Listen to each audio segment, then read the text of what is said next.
અમદાવાદ સહિત સમગ્ર ગુજરાતમાં અત્યારે કાળઝાળ ગરમીનો પ્રકોપ યથાવત છે। રાજ્યમાં 10 થી વધુ જિલ્લાઓમાં તાપમાનનો પારો 40 ડિગ્રીને પાર પહોંચી ગયો છે।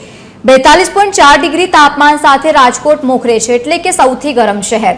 આ ઉપરાંત સુરેન્દ્રનગરમાં પણ 42 ડિગ્રી તાપમાન, અમદાવાદમાં 41.7 ડિગ્રી તાપમાન નોંધાયું છે। અમરેલીમાં 40.7 ડિગ્રી તાપમાન, ભાવનગરમાં 40.4 ડિગ્રી તાપમાન અને વલ્લભ વિદ્યાનગરમાં 40.3 ડિગ્રી તાપમાન, એટલે કે મોટાભાગના વિસ્તારોમાં 40 ડિગ્રી આસપાસ અત્યારે તાપમાન નોંધાઈ રહ્યું છે।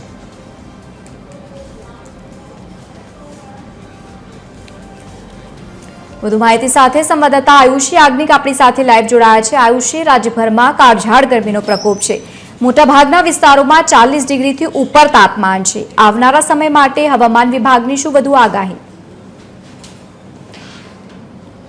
લવલીન, જે રીતે ગરમીનો પ્રકોપ છે તે સમગ્ર રાજ્યની અંદર જોવા મળી રહ્યો છે।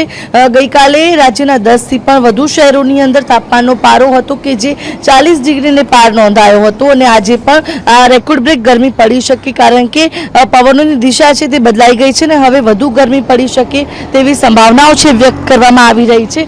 અમદાવાદમાં વહેલી સવારથી જ ગરમીનો અહેસાસ છે કે જે લોકો કરી રહ્યા છે। 11 વાગ્યા 11 થી 11:30 સુધીનો સમય છે, છતાં પણ જોઈ શકાય છે કે રોડ રસ્તા છે બિલકુલ સુમસામ જોવા મળી રહ્યા છે। લોકોની પાંખી અવરજવર જે છે તે રસ્તાઓ ઉપર થતી જોવા મળી રહી છે, કારણ કે વહેલી સવારથી જ 8 વાગ્યાથી જ્યારથી સૂર્યનારાયણ દેવનો જે કિરણો પડે છે ત્યારથી જ લોકો આ ગરમીનો પ્રકોપ છે તે તેનાથી ત્રાહિમામ પોકારી ઉઠે છે તેવી પરિસ્થિતિ જોવા મળતી હોય છે। બપોરના સમયે તો મોટાભાગના તમામ લોકો ઘરોની બહાર નીકળવાનું ટાળી રહ્યા છે અને અત્યારથી જ જોઈ શકાય છે કે રસ્તાઓ છે તે બિલકુલ સુમસામ જોવા મળી રહ્યા છે અને આ ગરમીના કારણે જે લોકો ડિહાઇડ્રેશન સહિતના અનેક જે આ ગરમીના કારણે લૂ લાગી જવી આ પ્રકારની સ્થિતિ જે છે તેનો ભોગ પણ બની રહ્યા છે, એટલે કે કાળઝાળ ગરમીનો પ્રકોપ સતત જોવા મળી રહ્યો છે। અમદાવાદમાં તાપમાનનો પારો આજે 43 ડિગ્રીને પાર પહોંચી જાય તેવી આગાહી કરાઈ છે।